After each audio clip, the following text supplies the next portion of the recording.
Hemshech Chaim Beis, Volume 1, we're up to chapter Kuf Samach, 160, the bottom of page 318.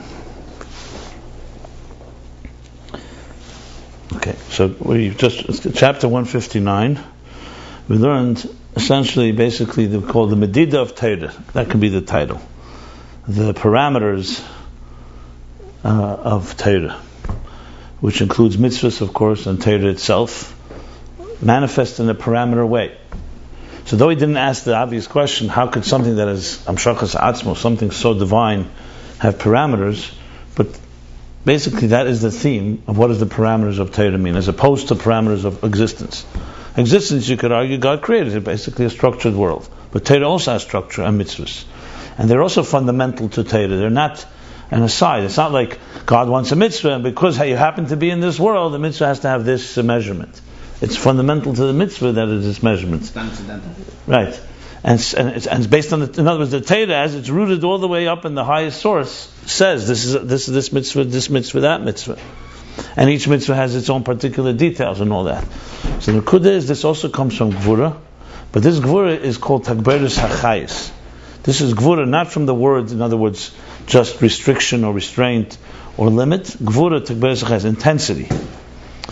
And the intensity explains, since it's Hamshachas Atzmos coming from a very core place, which fundamentally is antithetical to any expression, when it expresses itself, it needs, in other words, to express itself, it needs that extra energy, that intensity. And the second reason, because it cannot be miskabel ba'elamus. These are the two reasons. Because the Mekayme Shalelim is not Hu Mekayme. Hu Mekayme Shalelim, but the world is not his space. And he explained that when something comes out from the essence with such intensity, it's always expressed in so-called details, tippin, drop by drop. And hence the Kabbalah, the Medida of all mitzvahs and Torah. Okay.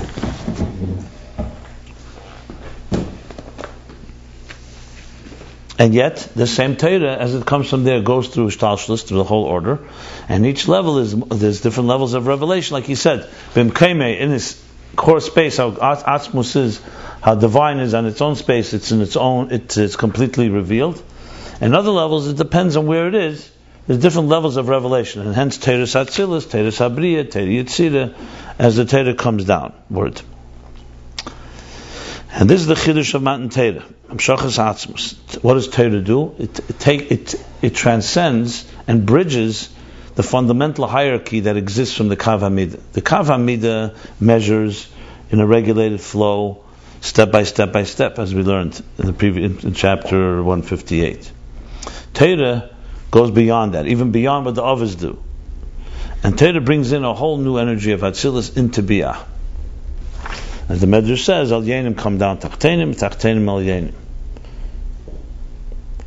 And even Torah, as it comes down below, like Mikra and Nasiya, which everybody can understand, it's Shavah L'chol Nefesh, as he said, everyone can understand it. Everyone makes a blessing on it. Even someone who doesn't understand Talmud and Mishnah, which is a higher world, that Mikra is also rooted in Chabad of Atzilus.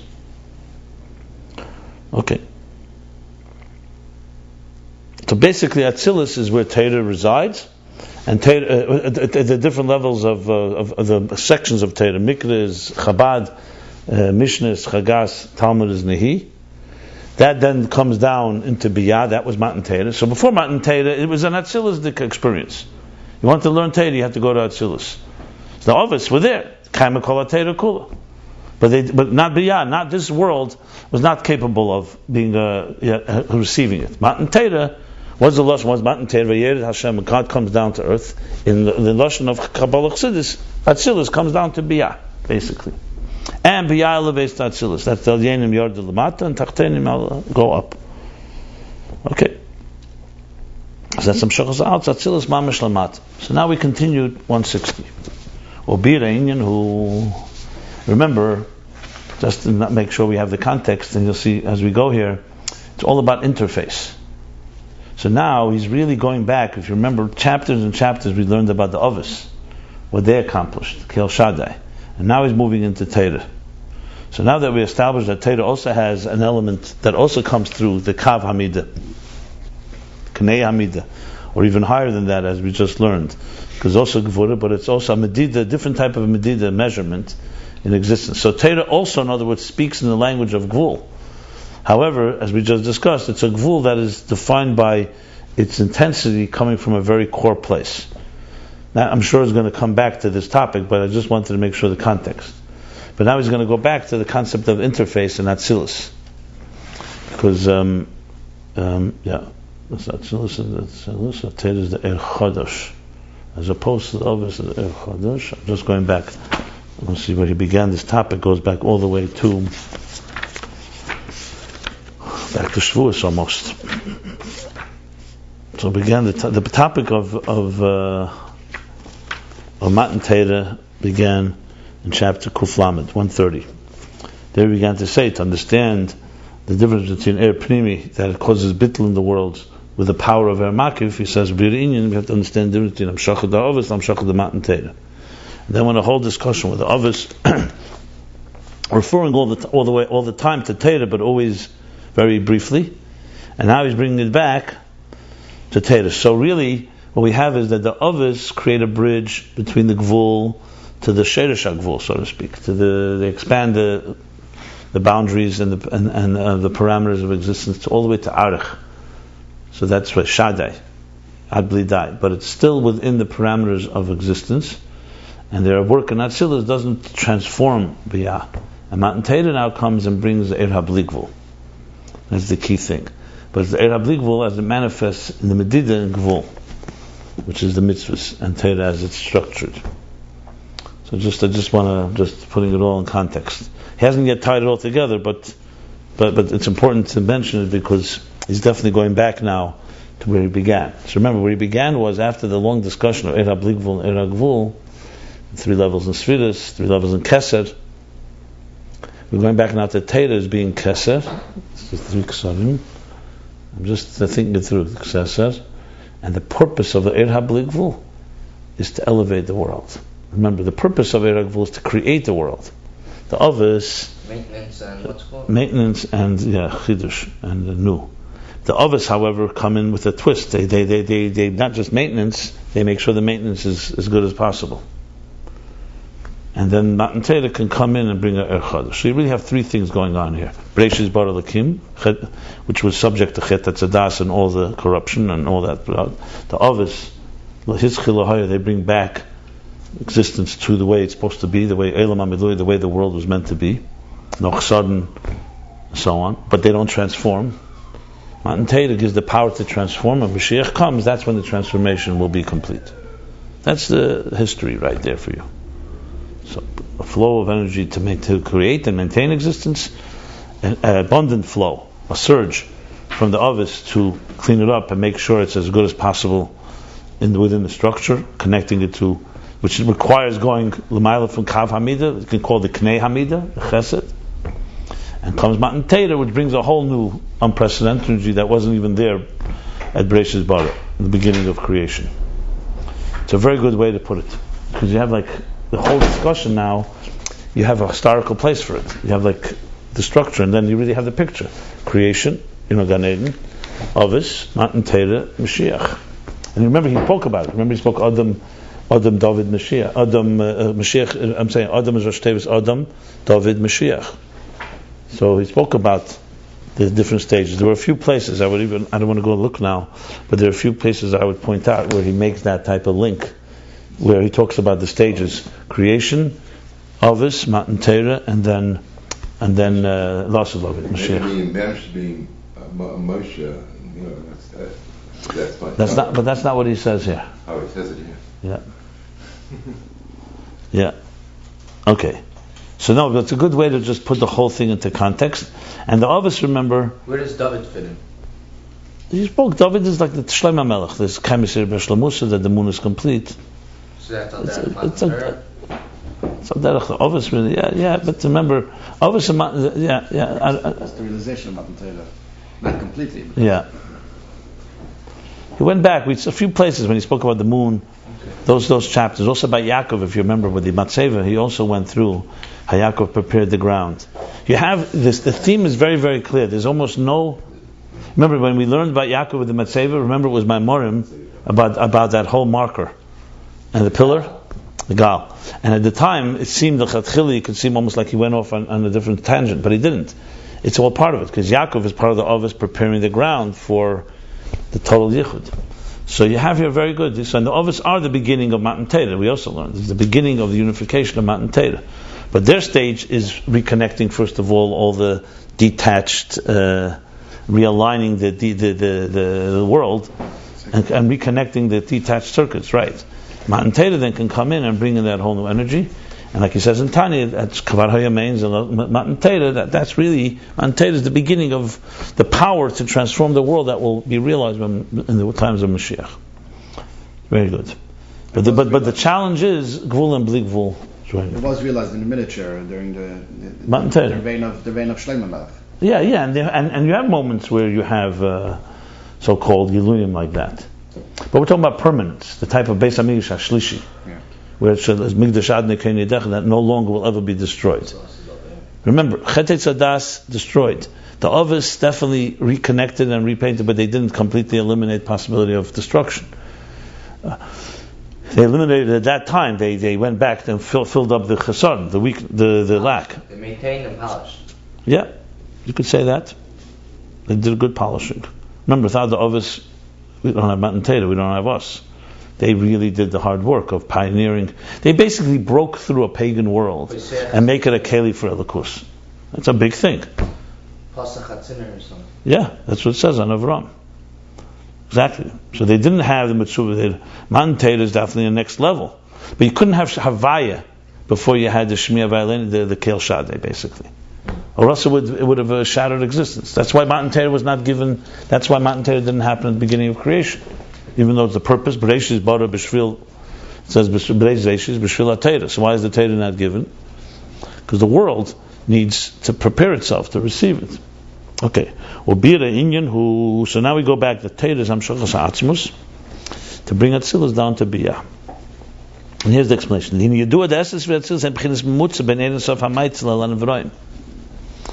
you think this is the first time he's saying it. This is a fundamental piece in the whole Hamshach.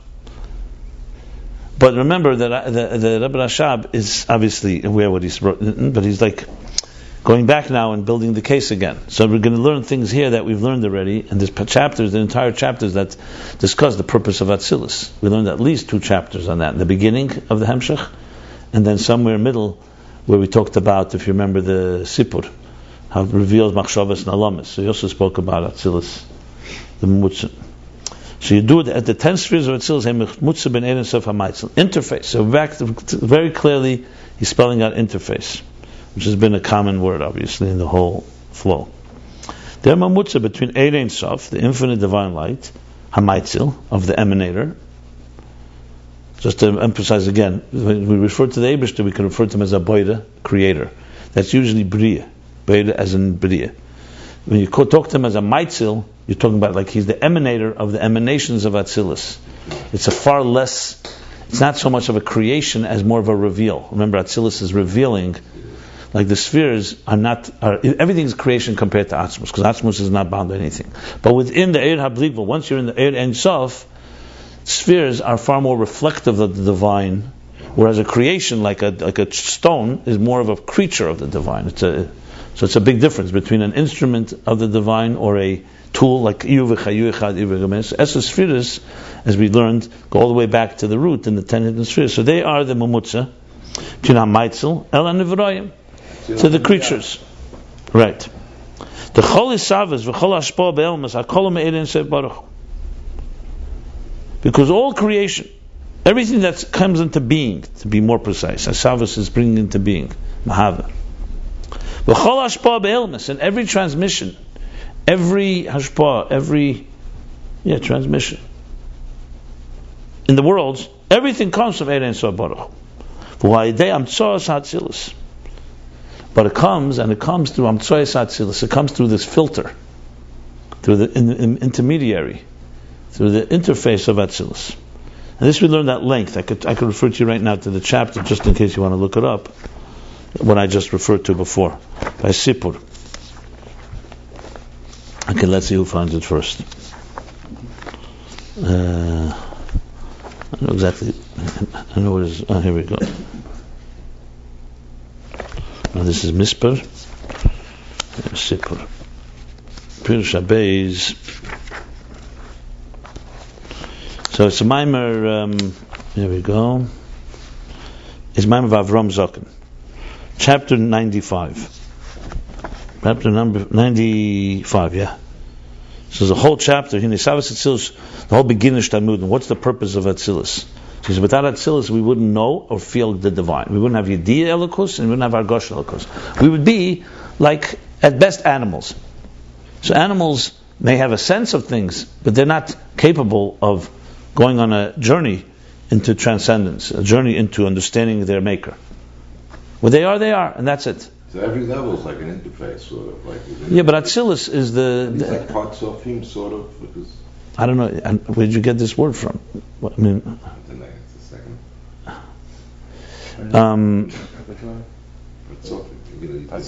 He doesn't mention this at all here. So Atzilus is the interface. Obviously, as I said, everything is switches. Moichin is the interface too. So is Midas. So is Malchus. But Atzilus is you'd say, the primary interface. It's the best example. I don't know if that's the word I would use. It's the term for that stage where Elokus meets existence, basically. Where godliness manifests in spheres, in Eris and Kalim. So we say Odam Elyon when we say we're created in the image of God. In one sentence, he mentions two interfaces. It's pretty interesting. Which is the two? The one between. He first mentions the one between Atzilus and Biyah. Then he says. Where, here? Yeah. He says, where do you see two? No, he says. Esses spheres of Atzilus are the Mamutza. Amatzil al Nevrayim. There's no two here. It's Atzilus and that's it. Atzilus, 10 spheres of Atzilus is the interface. That's what he says here. Nothing else. Oh, so the Matzil is higher than Atzilus. Matzil is the source. It's the source. Oh, I think you said it was emanation. Matzil in this case was. No, just the source of the source. What do you mean by emanation? The higher you said. Emanations are the spheres. They're not solim, and there's the Matzil is the source. So it's higher than. Source is always higher than what comes from the source. Don't listen. If you want to hear what I said, I'll say it again. Don't think so much. It's very simple. Nevram is creatures of the world. So it's Biyah, right? I don't know. It's all creatures. Everything that exists. Basically, everything that exists, there's an interface. Everything comes from the source, which is the divine infinite light, Ein Sof, and everything flows through Amtzoyes. So back chapter 95. If you want more details about it, there he discusses it more at length. Chapter 95. And I believe also, since I'm already saying it, it doesn't mean the Kelim. It means in Ibrahim. It means Biyah. Everything that's in existence. He's not going here into the details. Biyah, including the Mazda. Yeah. And Perik Vov, Perik Mem Vov, and Perik Mem Zayim Mem Ches also. Chapter 6, chapter 47, 48, and now here we're going to Atzilus. So after saying the statement, okay, so that's the interface. Seemingly not understood. Aren't the creatures of existence infinitely distant compared to Ein Sof, the infinite light? They have no proportion or relationship at all. So if that's the case, how could you have an interface between them? Interface is possible when you have two things that may not speak to each other, but they're in the same league at least. So an interface creates a bridge. But let's, for example, say, can you have an interface, for example, between ideas in your mind and your fingers? Fingers touch physical things. Ideas are ethereal. Just to use an example. They're not in the same league. You have two people speak different languages, but they're both humans. They both have seichel. The only thing is, this one speaks Hebrew, this one speaks English. So you need a translator that speaks both. But they're commensurate to each other, and they're not infinitely distant. So how could we say an interface when things are infinitely different? Now I know you could say, didn't we answer this question already before? Well, I answered it because I was using everything he said, but he didn't necessarily spell it out completely. So yes, he did allude to the answer, because basically that's the whole point. So I've been teaching Ayin Beis in a way because I see where he's going with it. But actually, if you look, it didn't say anywhere completely. It's clear from many different things that he's talking about this interface. So this is not like he's asking a question on himself. He's basically going back to the topic and saying he's revisiting the issue and asking the question, which is the obvious question. So obviously the answer is going to be that God made a certain common denominator, or else you don't. But we'll see where he goes with this. So how can you say mamutza b'neim? So this chapter is very fundamental because he's actually spelling out the whole interface idea. The inyan ha'amtsois shaykh bebeis dvarim shein b'muhus echad. He's explaining the question. The inyan ha'amtsois, the idea of the concept of an intermediary, an amtsoi, is possible when you have two things that are in the same world, same realm, same paradigm. Yet, but however, one is far higher than the other. So therefore, so there is possible the idea of an interface. Through this interface, you can have the transmission from something higher to lower. But it's shaykh, the whole thing is only possible in the realm where there's two things that have some commonality. For who inyan yiridas hashpa mimedregasa, and this what does the mamutza accomplish? How does it bridge it? It's the descent. This is the descent of the transmission from its source, from its level, k'moshi ba'elyon, as it stands in its higher, more superior state. Shenismayed b'zeh ha'er, that through this process of the mutza, the energy gets diminished. V'gam bo b'slapshus, and it also gets enclosed. So not only the energy gets diminished, it's also manifesting. It's like you can diminish the energy, but it's not yet enclosed. To the point that it becomes commensurate to the lower level.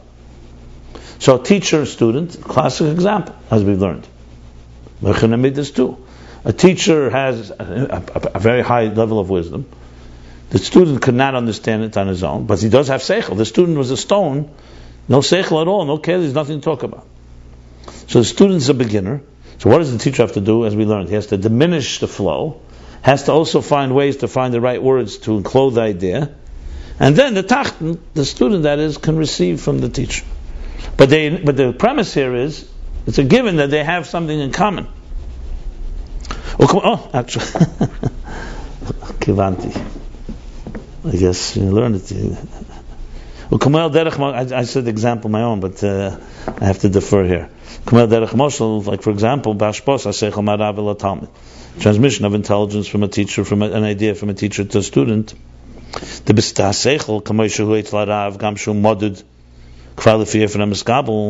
seichel, the idea, the way it's by the teacher, even as it's already measured in his mind, in other words, commensurate, tailored to the needs and the containers of the recipient. Even when it's already measured with him, it's still higher than the recipient. We learned this before also.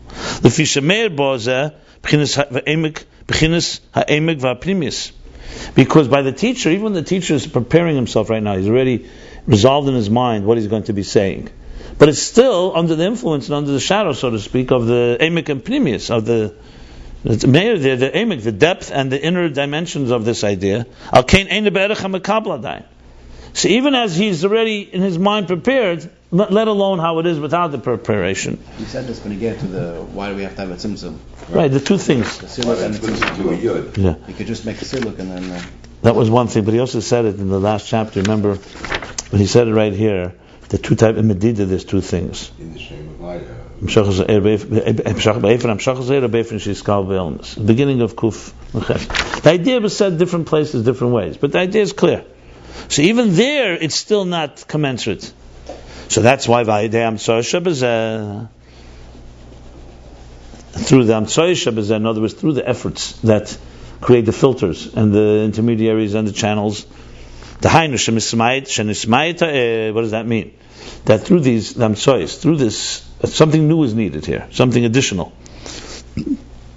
That means Hainu. That means Shenismayit, that the energy of the idea is diminished. The that the energy and the depth and the inner concept of the idea is diminished. How do you read it? Oh no, maybe that's how you probably have to read it. Yeah, you have to diminish the energy of the depth, and then the pnimius is and the pnimius.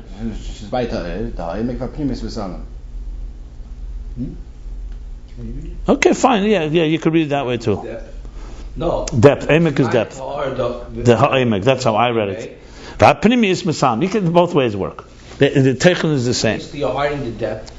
You're. It's more mashma that emek and pnimius go together, but you can read it either way. But the bottom line is that in this mismayit ha'er, the ha'emek va'pnimius masalam. I think the mashma that it goes. Right. The fun of that's no the fun of that's what it sounds like. Okay, bottom line is so then and va'emek pnimius masalam in the inner parts of misalam the gamba bislapshus that's the smile. Like a line before that. I know, that's why I thought that it does go together. But the ha'emek is look. You could read it both ways. The line before. Less diminished. The gamba not only is diminished, but also comes bislapshus binyanim sheberach hamakabel. See, in other words, one thing has to diminish the intensity of the idea. Second, it has to actually manifest it now in yonim, like in examples and in ideas that are relative and understandable to the makabel, to the student. Sheberach, commensurate. And through this, the idea can be received. Yuchel iskabel ala makabel. Also an interesting expression. Yuchel iskabel yuchel ashpia. Yuchel iskabel means it could be received by the recipient, basically.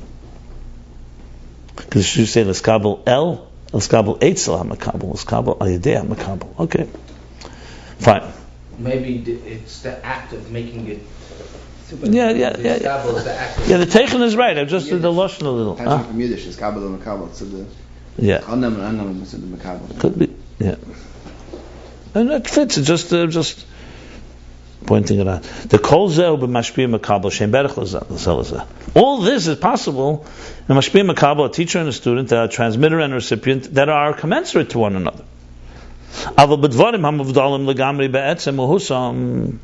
But the things that are completely separate, separate, be'etzem uhusam. Not just relatively. In other words, not just they happen to be in two worlds. They're be'etzem uhusim. They're fundamentally different paradigms. Shebein arech klal, and they're infinitely distant from one another. Ma shayach mamutza b'zeh. How is it possible a mamutza in this? How is a mamutza going to help from making ruchnis gashmis, for example? You could diminish ruchnis as much as you want. It's not going to become gashmis. For example. You can diminish water as much as you want. It's not going to become a cup. Unless something creates a cup. So the mamutza, how does the mamutza help when two things are not in the same world? So of course the biggest question of the whole Ayin Beis interface. We're talking about two different realities. That's the cost. So I'm saying, I don't think we have discussed this at length.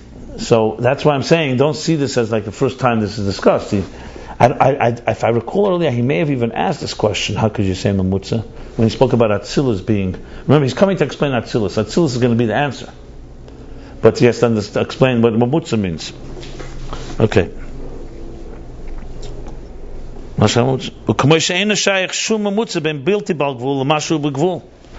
Like it's not possible at all. Any mamutza, no interface is going to help to bridge between infinite, something that is bilti bal gvul, that has no parameters, to something that has parameters. For example, in the mathematics, is there an interface between the infinite set of numbers and the set of numbers? A finite set? No. There's no number. You could say this number crosses over from the finite to the infinite. Even the highest number. Just like it is in space. It's not like there's a place you come to, this place is, you go here, Twilight Zone, you suddenly jump into L'mayla M'mokim, so to speak. Shezeh HaGvul, Because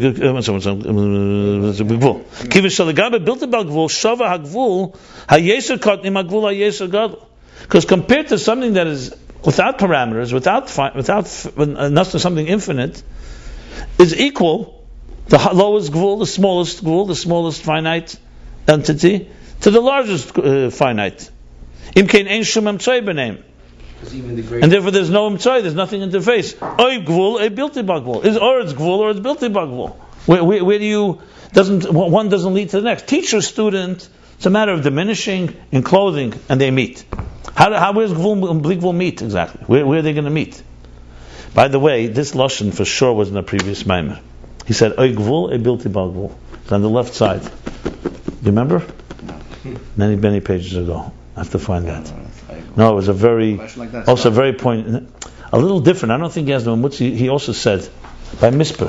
I remember clearly. He said it was Eigvul, Eibulti Magvul? Yeah. He said it's a gvul. I know it's the end of Maimer Bolok. Now I remember. Probably the end of Maimer Bolok. Let's see if my guess is good. It's definitely in that area. Because I remember Bilti Misper, Ein Misper. For sure. He said either it's Misper or Bilti Misper. How do these two mix? Let's see. Oh, Misper, not Eigvul, Eibulti Magvul. Well, what's Misper and Bilti Misper? Yeah. Fine, but it was the same. But he said, "Oy Misper, oy Bilti Misper." He said very similar. Let me just find it. Now I'm already obsessed. No, look, I'm looking at. It's important because these Maimorim, they're all connected, my friends. Oh man, I wish I had the time just to go over and learn the whole thing over again. He's going to go over now. He's going over now. But I mean, the Rebbe Rashab going over is not like us going over. He's going over. He knows what he's talking. No. I understand. End of Bolok, but me Mona wasn't there a thing. Each time he reviewed the whole thing, it's all right. 2, 3 times. What is it? 2 times? Besides every minute of the day. No. Okay, now 1 second. Where's the whole Misper thing? Let's go to the Misper. It's Misper. It's not the end of Bolok. It's the Teichen of Bolok. A Misper. So I remember.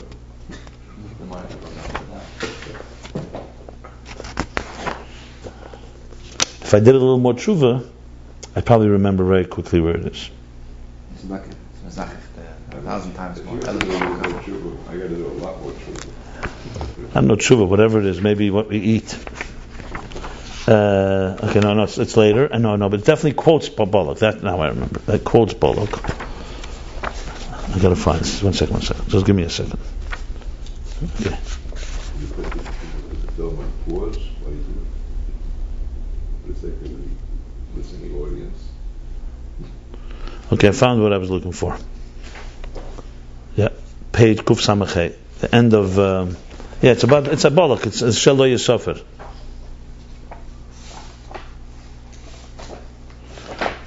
Where was the Lashon there?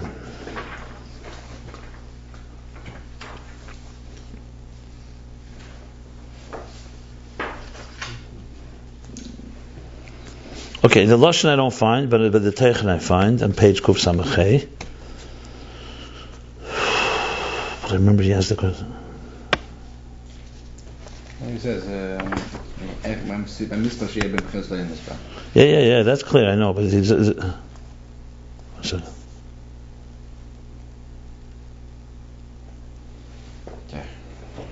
probably the next mimer. The mimer afterwards is where he talks about it more specifically. Okay, the Lashon I don't remember exactly, but the Lashon is somewhere.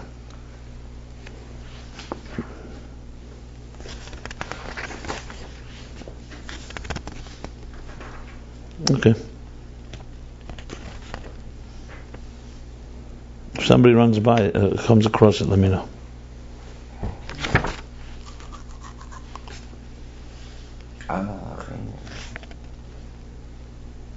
Okay.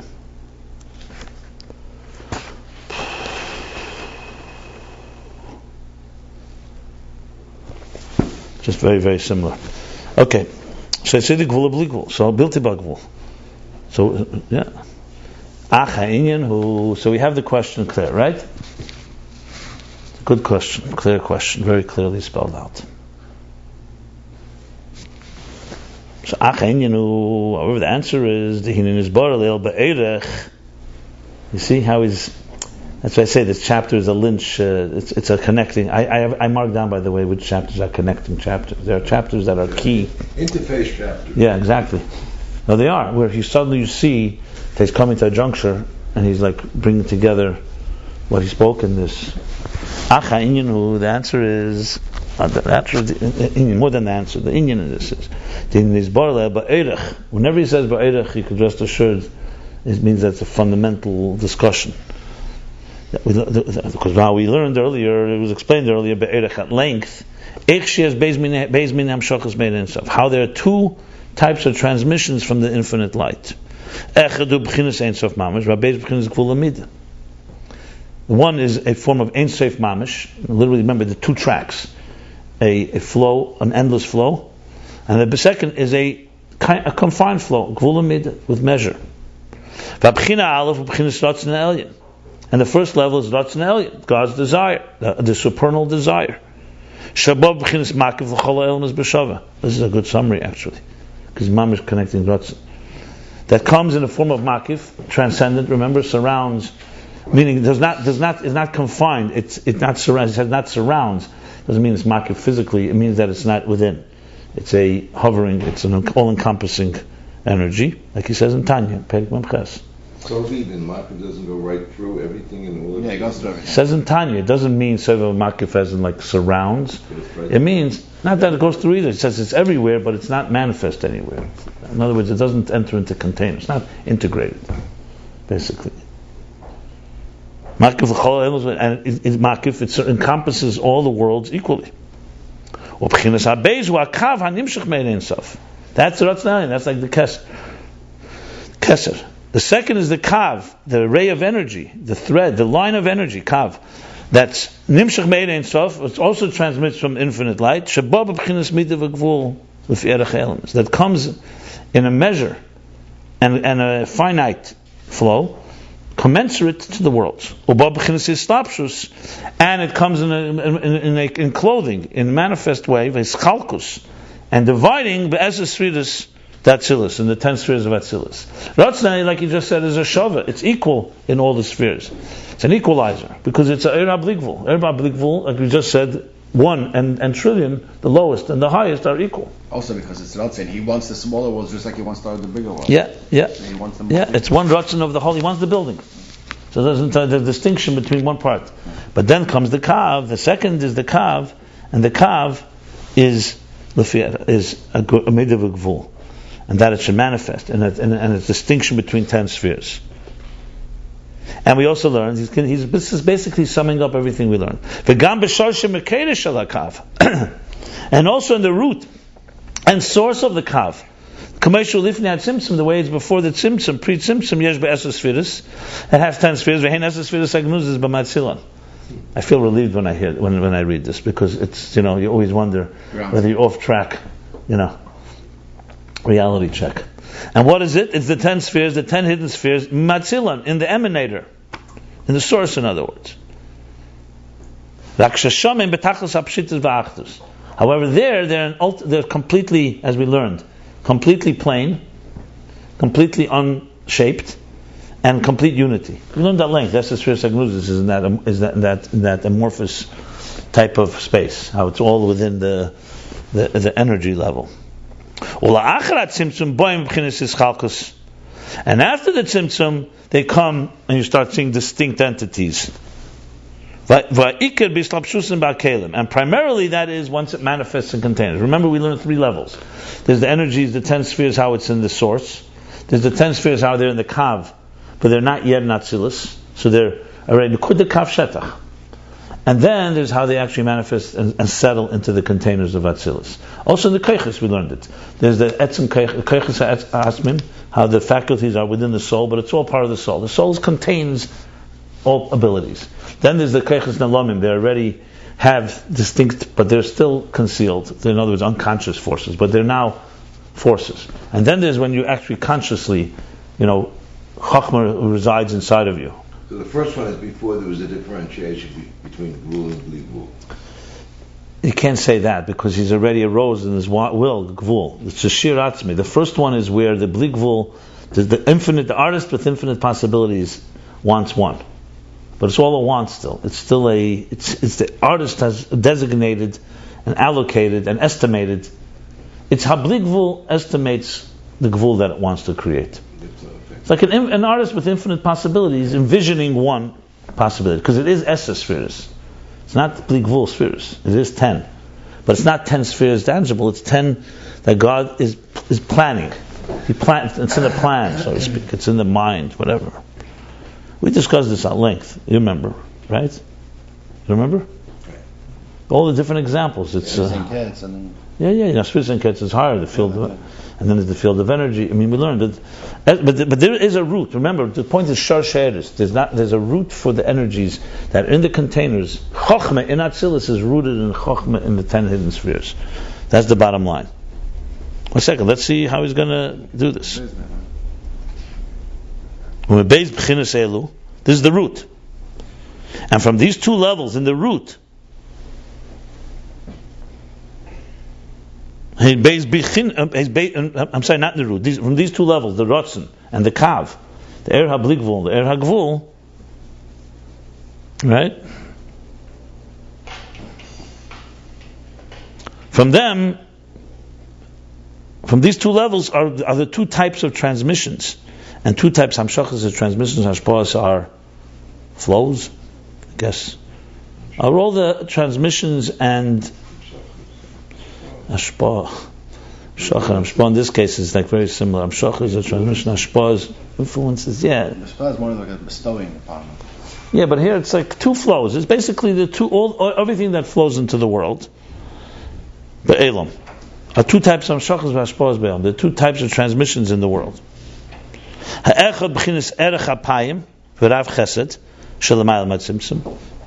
first is erech hapayim, which means that he has a lot of patience. Erech hapayim, that his anger does not get quickly angry. Erech hapayim, that he has literally means a long af. Not charei naf, it's the opposite. How would you translate erech hapayim? Well, it's patience usually, I think, translated, right? Tolerance. Perseverance. Tolerance, maybe. Tolerance level. But erech hapayim refers to like erech is like a bli gvul thing. Very high tolerance level. Yeah. In other words, erech hapayim is hamshacha that gives you a lot of leeway, so to speak. V'rav chesed. So you give him midas harachim. Shalamal mat tzimtzum. That's higher than the tzimtzum. I don't think he's used erech hapayim v'rav chesed earlier when he spoke about erech bli gvul. Do you remember him using it? No, he did. He did, could be. I remember it. Maybe you're right. Yeah. Now I remember. No, he may have said it, but he didn't say it at length. So bottom line is, he's explaining now that these two things, how do they manifest in existence? One is erech hapayim v'rav chesed, or kamayim razal. Oh no, I'm sorry, I'm skipped. Did I skip? No, you didn't skip. I'm sorry. Okay. Shalamayla matzimtzum, or kamayim razal kama. Kama erech hapayim lefonov. Look how much tolerance lefonov is by God. Lefonov, erech hapayim lefonov, you see before him. But it means kama erech hapayim lefonov. Look how much tolerance is before him. Shekol hadeiros machisim, that all the generations were causing wrath. They were rebellious. And machisim comes from the word kas, but machisim, they were belligerent. Hey, machisim, they were what's called? They were annoying, but worse than annoying. They were antagonist. Say machisim, hamachisim aboyim. This is a mission in Pirkei Avos. Yeah. He's talking about the first generations, right? That the first generations they able to tolerate it, even though they were so.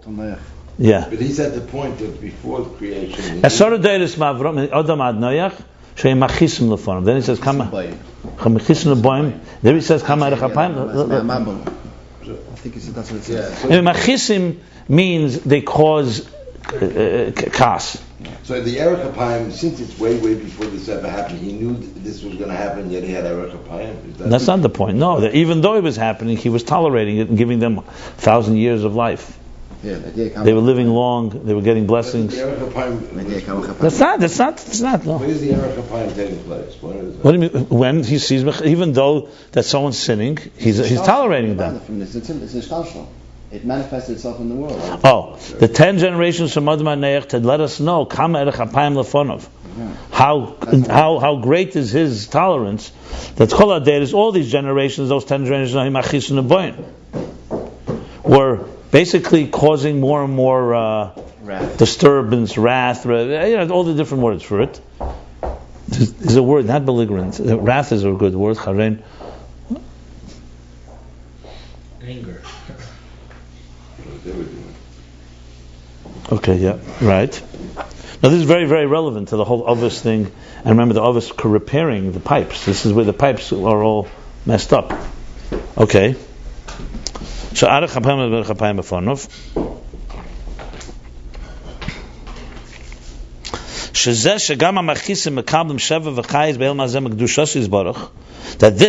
That even those that are the causes of this wrath. Interesting how the English Siddur would translate machisim. They just repeatedly angered him. Okay, angered. Yeah, even though they repeatedly angered him, so someone should tolerate that. They're defying God. Angered and aggravated, right? So the mere fact, shazeh, that this fact that those that angered are receiving a shefa v'chayis be'elam hazeh mekdushas yisbarach, are receiving a flow of life in this world from Kedushas Yisbarach, and sometimes this explains not just life. They lived hundreds and hundreds of years. Maybe they're getting it from the Klippos. Because you can't really get life from the Klippos. Klippos have no power of their own. If God doesn't want it, doesn't come. God set up the world that way. No, where did you hear this? Those the Vedas get life from through the Klippos, no? So the whole Erech HaPayim goes off. I'm asking that. I never heard this before. This is Christianity. In the same time, Jews don't believe there's no devil. God wants to flow. Somebody's kind of what do you call it? So why? They live on Klippos. Satan doesn't have power. Satan is a Nisayan. Yeah, but the whole thing is Bechira. No, Satan doesn't have power to give life. Where does it say such a thing? Not to give life. But Tell me, how do they have life? No, there's no Klippa can give life.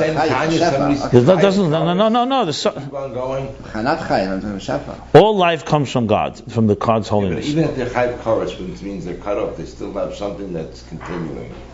You're bringing thoughts from other places. Let's talk Pshuta Shel Mikra. Only God gives life and God takes life. The mere fact, the Mishnah, this is not the Zion base. The Mishnah says, what do we see? That even though they're making God angry, the Mishnah says this. Don't bring any haskalas into this. Fine, the Mishnah says that look how great is God's tolerance or patience. That even though they're making him angry and doing exactly what he doesn't want, he continues giving them life. The Mishnah says it's not Ayin Beis Taich. I want to understand how that means. It's simple to me. Nothing can give life. Only God gives life. Yeah, but isn't it the chalus and the klippos of Tmeis and you're bringing things you learned. Maybe you didn't understand what you learned. Right. So let's start with Pshat. Pshat is only Kedusha gives chayes. Nothing else has power. If it has power, God is giving it power as well. Obviously, God's giving it power because He set up the world that way. So the fact that He's giving power and allowing klippos to grow and negative forces to continue to live is a sign of his infinite tolerance. That's what he says. What's wrong with that? What's missing? He has to allow. Even if you want to say the chayes is coming through the klippos, God has to allow that. Why would he allow that? He's allowing it because of Bechira, because he lost the whole thing of the... No, he's allowing it... But how could someone who doesn't have bleak vul tolerance allow something? You have to have bleak vul tolerance. That's the key. You tell me why he's allowing it. The question is, how is he allowing it? Why? Because he wants to have fine because of Bechira. The question is, how? Why? Of course that's the reason why. Because he's giving ability... That's what he's saying here. That's what he's talking here. He's bringing a manifestation of bleak vul. Where's bleak vul? 2,000 years, he didn't punish them, basically. Yeah. It says in the Gemara, Chavav Deiris, Mezunim B'Chazeh Shal Kadosh Baruch. The 26, not only that, the first 26? First 26 generations. Beautiful climate. Why? Because there was no, till the Matan Torah. Oh. Because the Ovis are not counted in that. But it's overall, the world was a world that defied God. So basically it's explained that the first generations were all like children. What are children? No matter how they behave, the parent takes care. Matan Torah began now you got to start earning. You have to start earning your way. That's the general context. But that's what he wants to say. He wants to demonstrate where the obligvul manifests. So he's bringing the Mishnah as a proof that the early generations, even though Machis and Ubayin, 20, but 20 you don't get punished. It's like 2,000. If you do 20, you don't get punished. When you're responsible for 13. שגם המחיסים מקבלים שפע וחייס באלמזם הקדוש יזברך. זהו מבחינת אריכמפים ורב חסד. This comes. The fact that these generations machisim, and that they continue to receive life from God's holiness, because that's where life comes from. This is because this is from the level of erech hapayim v'rav chesed. Maybe. From an infinite amount of tolerance and patience and rav chesed and an abundant kindness. Maybe before See, Matan look, Torah. he brings the Gemara that it says that. Before Matan Torah, the Machisim were Mekabel Shefa V'chayis B'Shasi Yisbarach, and after Matan Torah, some Klippos. No, then there was clippers and now there's clippers. He brings the Gemara that Clippers have no power of their own. You're only reversing. You're only transferring the question from the machisim to the clippers. Who gives the power to the clippers to give power? Of course, no. But How can he give power to clippers? You're getting it directly to Shasi. Who cares? That doesn't matter. He says Miktushasi. He's not going into the details. But even if you're saying what you're saying is correct, but who gives the power to the clippers to give them power? Also, something has to decide to do that. And that's coming from Erech HaPayim. We're not talking about why he gives the power. That's another question. Even if he has Erech HaPayim, doesn't mean he has to do it. Of course, he doesn't have to. He could also not to tolerate. Just because God has infinite tolerance doesn't mean he has to tolerate. That's the point. But if he's going to tolerate, he could tolerate something that, let's put it this way, someone who has a gvul type of tolerance is not going to be able to tolerate certain things. Someone defies you, you're not going to continue giving them money and sustaining them. But he only did it for a couple of years, so it's... But that's what's the difference. But no, because it's some... 2,000 years is 2 days for him. 2 minutes, 2 days, doesn't matter. You're all asking questions on the Mishnah. So what's the Mishnah saying? Why don't you just ask the question on the Mishnah? The Mishnah says, Erech HaPayim, 1 second, he didn't let them live forever. Yeah, because there is a point where God wants to that he has a purpose in his creation. You know, it's not because his tolerance ran out, because it came a point, and now we have to start making the next step. They didn't do tshuva, now it's like the Mabul. It says the Mabul started as rain. Huh? What? I like the way he said his tolerance ran out, not because. Yeah. It's just an infinite amount of tolerance. Right, it's not like he's suddenly the guy right. He lost tolerance because it's like Vifl Zashir, you know. No, if I say Vifl Zashir, then it's no Vifl Zashir in his will, not because he can't. But you know, we can't play games here. The rest, you know, you're gonna continue existing on my tolerance. That's not good enough. Well, it's still till today. I'm sure Zerach HaPayim is still around. I mean, there's plenty. Of course, there's around, but we're talking. I love that he's showing the Bnei Yisrael today. I'm telling you, Rav Chesed was going unprecedented. Bad guys nurture from that. It says. He brings the Gemara that you just mentioned. Okay, right. U'kamayim razal psachim dafko fruit ches amar aleph. Hani, these are the chavov kila elam chazdei. We say there's 26 kila elam chazdei. Wow. So the Gemara says, Sha'amar David keneged me. Hani, these it's a question. These 26 kila elam chazdei that David said in Tehillim, to who? Keneged me. To what do they correspond? Or to whom do they correspond? Why 26? So the Gemara answers. Let's read the Gemara. Let's see. Kila elam chazdei, it says. Keneged chavav deiris shebara kadosh baruch hu be'elamai. They correspond to the 26 generations that God created in His world. V'loi nosel lehem Torah. And He did not give them Torah, the first 26 generations. V'zon esim b'chazdei. And He fed them, He sustained them with His kindness, with His chesed. So connected these 26 generations, David said, 26 kilo elam chazdei. So Heidu Lashem, kilo elam chazdei. We say it every Shabbos. Yom Tov. V'hainu b'chinas Rav Chesed, the Arech Hampin. So now I think it's Arech Hampin, or Erech HaPayim. Could be either one. I would say now it's Arech Hampin, I think.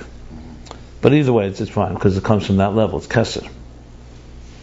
So this comes from Rav Chesed, from abundant kindness of Arech Hampin or Erech HaPayim. Shesham chichashecha ka'era. And maybe this, there, darkness is like light. She'ena tefes mokum klal. Because nothing matters there. It's all equalized. Like it says, if you sin, what impact do you have? on him. V'hainu, but he has to clarify, because what do you mean? What do you mean God doesn't care? So he says, V'hainu b'chinas chetzenis hamakiv. This is, by the way, addressing the issue of klippah. This is from the chetzenis hamakiv. It's still makiv, bli gvul, but it's chetzenis. Mashen b'primis hamakiv, shama kavona sheyakim atera mitzvahs dafka. So that would be atik? Yeah. But in the primis hamakiv, we learned it also before. The primis hamakiv, there the intention is there should be the Torah mitzvahs dafka. The dafka wants them. Like it says, elsewhere. Right here. Where did he say before about primis and chetzenis? It's in Kufnon Chesam. Right, I remember that also, right?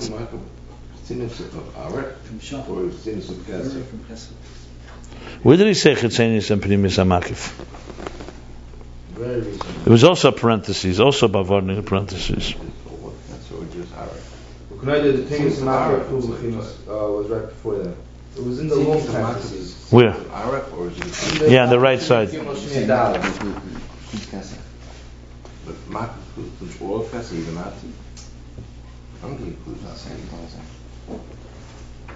Yeah. Kidu the primi makiv ubchinas primi. Lower down the page by the Rusa Deliba.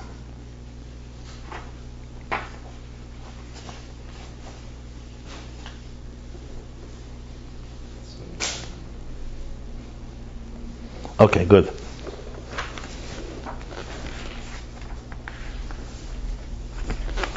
Right, this is a very important bavarnus. Let me just say one thing. Chassidus says there's two ways that klippa, negative things, get energy. Because the question is, how could Kedusha give energy to the opposite of Kedusha?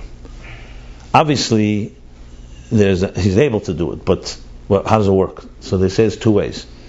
Either because the ribu tzimtzumim, because the energy is so concealed that it can also end up like we're bacteria. Where do infections come when there's no one protecting? There's no what's the word I want? No sterilization, right? So the immunity is weakened. That's why you need to sterilize a surgical room and so on. So that's where I'm in place, because there's a very low defense system. So that's where the shmomis yadayim tetapish. Then there's another way, because chetzenis hamakiv. The makiv is detached, so it allows the flow. It doesn't matter. It doesn't care, so to speak. It doesn't matter where it goes. But that's only chetzenis hamakiv. Primis hamakiv does care. That's why God chooses the kedusha. But there is a level in shtalshlus where it is, like you said here, an equalizer. So, but nevertheless, this does come, the ability to come to do this. Why would God be so called allowed? Because He has an element of bli gvul, and bli gvul creates a certain element that everything is equal, and therefore there could be a flow, even to those that anger Him. Is that continuous of Arif or what does it mean? It can be many things. It depends where. He's not spelling it out. He's not spelling it out. Sometimes chetzenis hamakiv could be arich. Sometimes it could be the chetzenis of arich. It's all relative. It depends. Here I wouldn't go into that. It'll just complicate matters. Right. That's what he's qualifying here in the parentheses. Okay. So what do we have? We have that this bli gvul says, like it says, these are the two amshachas that come in this world. One is this.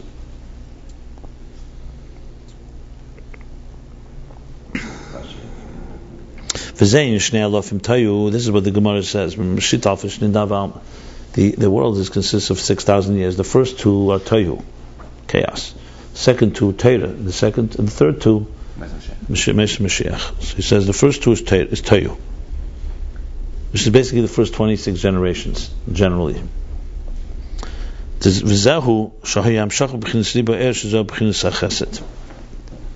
Actually ends in the middle of Avraham. I'm sorry. Right, but it's that period. So Tayu, what do we know with Tayu? We learned this. Tayu is a lot of energy. It's a lot of intense energy. Chrav Chesed. So that's what he's saying. This is a transmission of intense energy that comes from the level of abundant kindness. What did we learn before about Tayu? Also the top of the page. The right side also, yeah. he said something about this. What was he saying then? Big Aristotle canon. No, we had a whole thing about that. Okay. That the Shir Kalim is the beginning of the Bria or whatever. Right. And Tikkun comes to repair it. Toyu was lacking bittul, that was it. Toyu was lacking a bittul. Right. It was like, because even the It was- bittul that it has, The it's A not was enough. tachas each other, and it wasn't. In Yeah, okay, fine. It's on page Shinches. What? Shin? Shinches. Yeah, I see.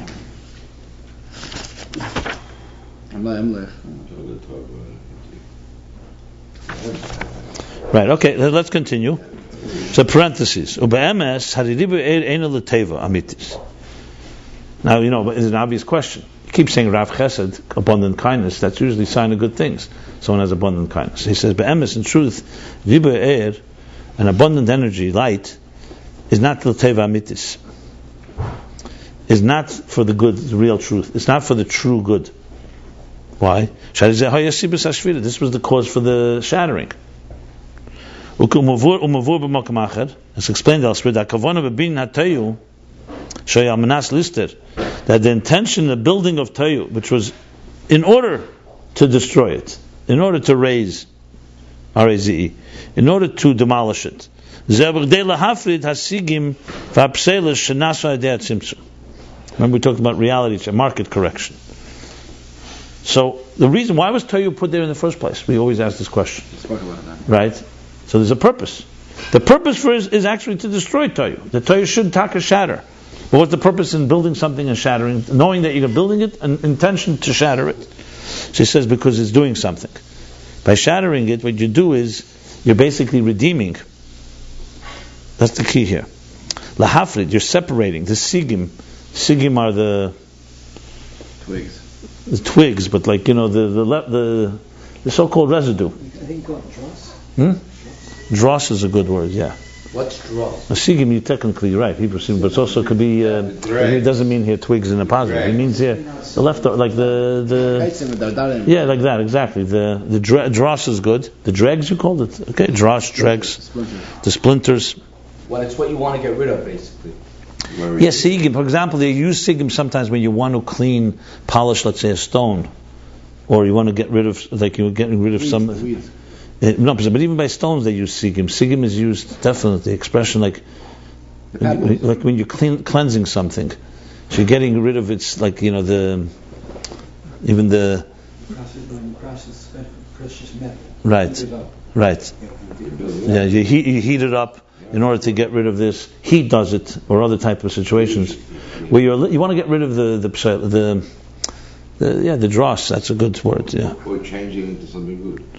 Vapsalis, and the vapsalis is more like the waste. Shanasa adeh tzimtzum, that happened through the tzimtzum. Now remember that tzimtzum concealed the divine. It also has a positive purpose, but it leaves over a certain so-called an unbalanced equation, because the tzimtzum is concealing a reality. So there is a type of lingering, something's left from that. Like in other words, even if a father hides from his son, in order to bring out the ingenuity of the child, and the child, for even a moment, has aggravation because he thinks the father is really hidden and has disappeared. Something's left over from that, some trauma, so to speak. Yeah, and as a result, you need to somewhere cleanse that. So the Toyu comes to cleanse. The Toyu is almost like a protest and saying something's wrong. So we build the world, a lot of abundant energy. It shatters, and by shattering, it would be almost like this. Imagine a building was built, but it wasn't. God builds a building, and the building is a beautiful building, but it was built with something inside of it that is like a flaw. What's the flaw? That the owner of the building has concealed his presence there. So the building has in it something that is not, like we said before about the Ovis, when they came, the pipes were all good, but the pipes can get corrupt. I think maybe it's like so let me just finish. So the house has something. How are you going to clean it? It's embedded inside the whole structure, because the tzimtzum is what created this structure. So God says, you know what? We'll create a world where we'll take part of the structure, we'll demolish it, and that way you can get rid of the garbage and rebuild it now rebuild it with an awareness that there is a divine. That's Atzilus Tikkun. Toyu essentially shatters. So the abundance is a powerful thing, but the abundance will cause a shattering in order to be able to eliminate the waste and the things that left over in the original so-called structure. I told you, the God concealed himself. So there's something lingering in existence that allows the fact that somebody experienced the trauma. But Tikkun also has some concealment. Tikkun, however, is where's the concealment there? It's a structure that is now aligned. Tayu doesn't have that type of bittul. It threw things off. So Bria, you can talk about it, but Atzilus is a perfect world. But if somebody experiences a trauma and he cries deeply and excessively, that's like a tayu. That's an example. Yeah. Where you break down. Right. Right. It's like a protest. Yeah. I told you. Then you have a healing process. It's a market correction. It's a reality check. If you don't have that breakdown, you don't have the healing. Exactly. That's exactly. Yeah. I've used this many times. We talked about this many times.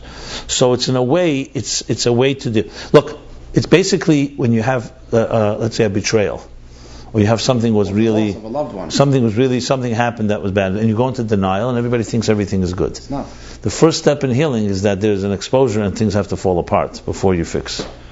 And that falling apart exposes, and then people admit what they did. But it couldn't have happened if, like, basically in healing, they say you have to hit rock bottom. Yeah. People who are functioning addicts are addicted to something. As long as they're functioning, so they have the siyigim and all the pselos is in there, and they cover up. They're able to manage. They hit rock bottom. Something really happens, like there's a real shattering of someone's life.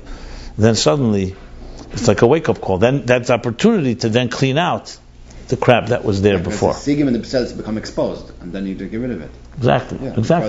You see this also by that's why I said with cleansing metals, you have to heat it.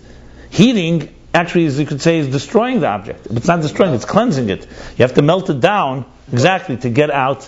That's a good example, by the way. It's like you have to cut open to get the splinter out. Right. But what is it? The Tzimtzum created an important. Tzimtzum is necessary because it creates independent reality. So God's concealment, we can be independent. But there's also the side that now we can be too independent. We can lose sight. So Toyu is a type of market correction that's called. Remember, the impact of the Tzimtzum remain after Toyu too. That's correct. In Atzilus, there's an impact of Tzimtzum, but the Tzimtzum is in Atzilus is what the purpose of the Tzimtzum was, to create an independent reality as a spheres that are identity, that are godly. Then the Tzimtzum still, don't worry, the Tzimtzum doesn't go away. That's why you have Bria, Yetzirah, Asiyah, and look at our world. But Toyu gave us the ability. See, if there was no world of Toyu that shattered, this world would be very satisfied with its concealment, and we would never ever have any anxiety over it. The fact that in this world things sometimes don't work is actually a sign of Toyu, which is actually healthy. Because if things worked, if everybody was happy all the time, we could basically be happy without God and be completely off course. So Toyu is a constant reminder of that things shatter. But is Olam HaTikun all Dal Ilmas or just Atzilus? Atzilus, not for sure only Atzilus. Right. Bria is already back to starting to get a concealment. But Toyu did a major thing, because Toyu now always, let's put it this way. God created let's say people, and in every group he creates one person who's a troublemaker, who doesn't let people rest. Everyone's comfortable, and he comes in and says, no, things are not good.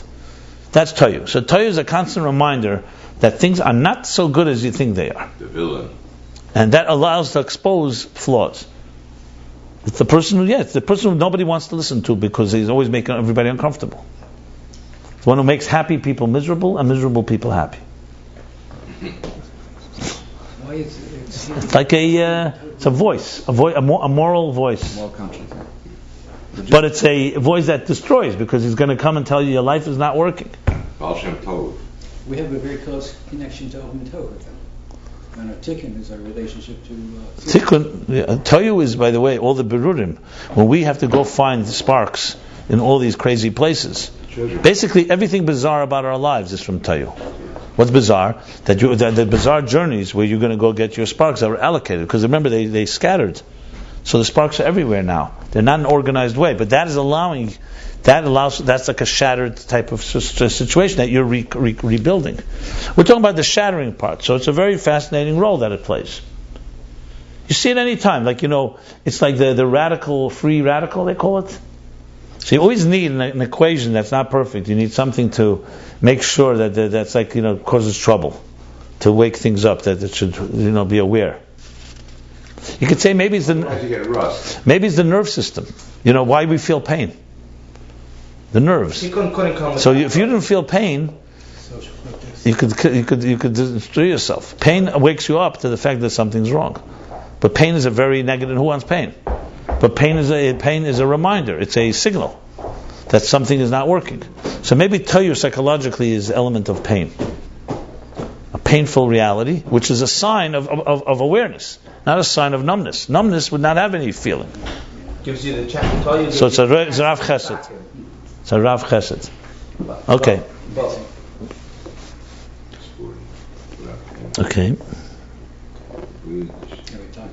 So the lahafla sigim v'apsel shenasha de hatzimtzum u'kanayde de hatzimtzum hu b'chinas gvura de shem Elokim. As it's known, the tzimtzum is the level of gvura from the name Elokim. V'agvura hein sibas hasigim, and gvura is the cause for these what do we call dross? These elements, these particles, these waste, these additives, these foreign additives. That's it. These toxins.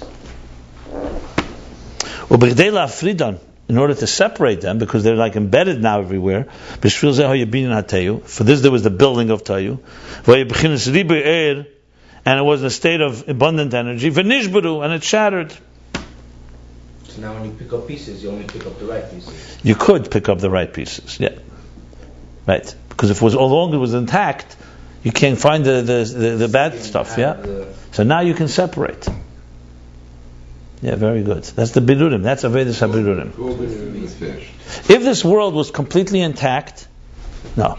This world is not so intact. So you need to sit down. It says, for example, that Arizal says, why do we, human beings, Medaber is the highest of all four kingdoms, so why is it that we're dependent on Amchai, Tzemeach, and Daimim for our sustenance?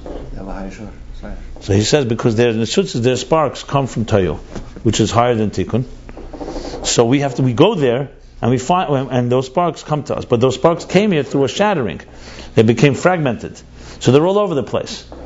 So like the Rebbe Rasha was once eating soup with noodles, with Lakshan, and the Lakshan kept slipping out of his spoon. So he said quietly, she's not ready yet.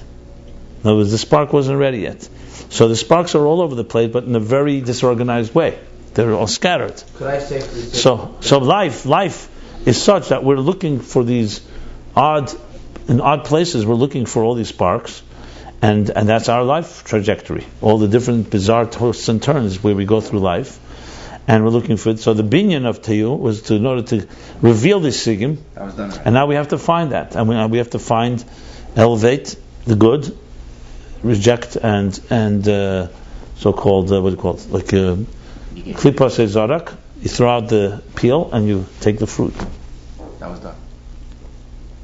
Bye. Does the Lakshan slip off of our for the same reason? Okay. Yeah, then you have to put a little more effort into it, and then you get it. I don't think it's so clear. Okay. So here we go. That's in the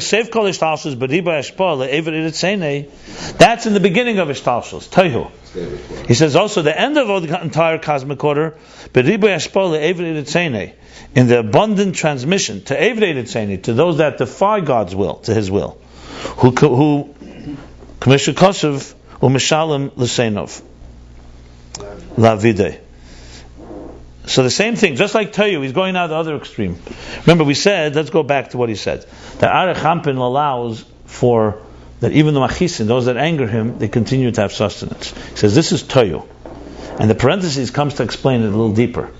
That Toyu comes from abundant energy, so it's Rav, a lot of Chesed, but really it's not a Teva, because the whole point of this abundant. Why did he? In other words, he's answering the question: why did God allow 26 generations? So what's the reason? You said Bechira, but that's not the reason. The reason was because he created a world that he knew will be destroyed, the Mabul and so on, because in order to release the sigim that the Tzimtzum Arishan. Now, had they chosen right, great, it would have been nice, but they didn't. And as a result, the abundant energy was really a type of goal, is to create shattering, So it's Rav Chesed in two ways. It's abundant because in order to create a good thing, but it's not really Rav Teva because the thing that lives long or that's getting the energy, it's only in order to be able to is only it's going to cause to be shattered. It's like God spoils them. That's what he says at the end. So Toyu is in Kedusha. The same thing is end of Ishtalshlus. You have also the other extreme. He gives a Riba Eshpal David Yitzhak in order. He says he repays the enemies, the saint of his enemies, in order to annihilate them. So he gives them a blessing. That's what it says about why you have Rishoyim, wicked people rise to power, Nebuchadnezzar or others. God lifts them there in order to break them down. So this is the same idea. So he gives them that power. So we have now a far more deeper understanding of this Eid HaBligvul. It's very interesting. Eid HaBligvul in order to, so it gives this abundance in order to, but Toyu, it's in Kedusha, and this is in the Evrei Ritzene, which goes back to what he said, Machisin. But it has the same idea, you're saying. Well, look, it goes like this. God did not cause them to sin, but he did not stop the flow of giving them. It's like almost like this. It's almost like allowing the child to be spoiled. Yeah. And if the child behaves right, great, but the child just keeps getting gifts. God didn't stop the flow. He didn't say, if you sin, I stop it. He let them. He tolerated them. And obviously they got worse and worse. And at some point, they destroyed themselves. Had they not been blessed by God, they wouldn't have. People with a lot of money, for example, or with other gifts, when they go the wrong way, what destroys them? Destroys them is their gifts. The fact that they have it all. Their abundance destroys them, not their lack. The abundance actually ends up destroying them because they don't know how to use it. They take it for granted, and it ends up destroying, causing battle. Look what happened. Had the people not lived as long as they did, and all the blessings. And then they began being greedy and jealous, and that's what the Mabul became, the Mabul of the Amal Aretz Chamas, and all the corruption that took place. So he says that's the pasuk. Meshalim L'sein of Lavide. Pare was the same story. Okay, that comes Shnei Elofim Teira. Then comes Achakach Shnei Elofim Teira. Then come 2,000 years of Teira. The Gemara. Daraisa mechachma nafkas. Teira comes from Chochmah, derived from Chochmah. The Chochmah yesh bo k'tzaz din, k'meshe kosav ha'chayet. And Chochmah has some k'tzaz din. Remember in the last chapter we learned this. We talked about how the Gevura. The first 2,000 at the end of page Shin Tezvav. Said Chesed. Chochmah. Before it's Chesed, now it's Gevura. The 600 Chochmah now. is followed in 2,000 years of Torah. No, Arechampin, not Chesed of Atzilus. It's Arechampin. It's Chesed of Keser, not Chesed. Then comes in Teira. Teira's Chochmah, and here there's K'tzaz Din. Look what he says. The bottom of page Shin Tezvav. He said it like the Chayet says. So Chochmah is already a beginning of some type of. Is that extra 600 years in the disparity connected with the second 2,000 years? There's always overlap. Yeah. But the Gemara, the Rashi says it. It's in general the 2,000. The primary first 2,000 years was Tayu. The primary second 2,000 years was Teira. And the third is Yemais HaMashiach. He also, so we have like this. So the Tzimtzum is Gevura. Then came a Riboy Chesed of Arich. Okay, that caused Tayu, that caused the breaking. Now he says, come to Teira, and Teira is Chochmah. Chochmah has K'tzaz Din. It has some measure of din, of judgment, of discretion. Like we learned this just before in chapter. Also Chayet. Yeah, he says it there. The bottom of page 315, chapter 158. Okay, let's continue. Because Chochmah is the Medid of Agbola, it's the measurement and the confinement and the finite flow, filter, regulator, that the Hashpah should go only in the right place. As opposed to Arechampin. Arechampin was everywhere, because Machisim Boim, because it was a Chashech Keir. We're not talking about Primis Atik. We're not talking about Primis Keser, Primis Hamakiv. We're talking now, but our Chochmah has already din. And this is a din, a good din. This is a din that allows a regulated flow, so it should go in the right place and not in the wrong place. That's what Teira does. Teira says, this is allowed, this is not allowed. And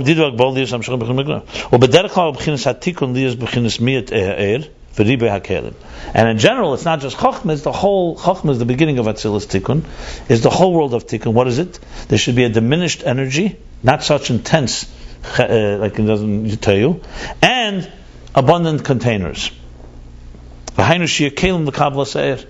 Meaning that there should be an integration now, that there should be containers to receive the energy. Now you want to build a building that you want to be solid. Toyu was a lot more energy and ultimately would cause shattering. In order, like we said, to redeem the dross, the dredge. Yeah. And now it's Kelim l'kabaser. And according commensurate to the way the Keli is tailored to it, is a transmission of energy, as we learned at length before. And another parenthesis, and nevertheless the Teira is also called Teiras Chesed, because Teira is Gili Er Pnimi. But it's not an answer, it's part of the thing. Til is a Gili Er Pnimi, meaning a revelation of the immanent energy, and it's Mamish Gili, it's Mamish revealed, and that's Chesed. And we just Gvura is a concealer, Chesed is a revealer. So Teira has Chesed and Gvura. We learned this before as well. The Chesed is Chesed, the flow. The Gvura is, we learned before, was the Medida Atzmis, which was the fundamental measurement that comes because it's Hamshach Atzmis, so it comes in some. Here he's talking about how it measures that it should go the right place, the flow. Let's see what he says here. V'gam b'chinas ha'gvura de Teira tachlis on Chesed. And another point, even the Gvura of Teira, its purpose, its ultimate purpose is Chesed, kindness. Yeah, but he said in the last, right. He says L'kutei Teira in Cholzu, that's matis. Ha'hefesh ben ha'gvura shekedem matan Teira la'gvura de Teira. There's the Gvura before matan Teira and the Gvura of Teira. Have to look there what he says. But clearly the Gvura of Teira is a Chesed Gvura, like we learned before. What did we learn about Gvura? Tagberis, it's an intensity that breaks through, that's necessary to bring from a very deep place. Here he's not mentioning Tagberis Achais, he's just mentioning that there's Chesed and Gvura. Here it looks like Gvura is a little different role. It's that Teira has discretion where the flow will go. Before we learned that it's Gvura is more because it comes out drop by drop because of that. Here he's saying that Gvura is more measuring where the flow should go. It's not a contradiction, it's just different aspects. 613, not 612. Right. Yeah. Maybe Knei So clearly it's two. Because I'll tell you why. Because I think Gvura here he means not Tagberis. He's talking Gvura as in, yes, a discretion, a regulation, regulator. There it was intensity, but it's coming from such a deep place, so it drops. Here it's not a contradiction. It's just I think he's giving another that Teira has Gvura, both Gvuras, obviously. And they're Hoba Hatali, as I mentioned, because the ability to have discretion comes from a deeper wisdom. Just to let it flow, like in Toyu, is relatively easier. To have discretion that the flow goes here and not here is far more requires more powerful than the thing it's regulating. Very good, correct. A regulator has to be more powerful than the thing it's regulating. So the first Erech HaPayim was Toyu and all that, and Seviv, that all comes from the Er HaBlikvul. Now the second Kav is the second 1,000 years. The second track, and that's the Kav. Kol Zel the Kav. This is transmitted from the infinite light. This is a transmission that is measured and confined.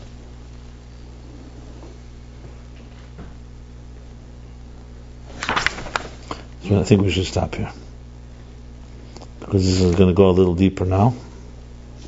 Yeah. So we'll stop here. The first half of chapter 160. Page 318, 319. And okay, I think it's more or less understood.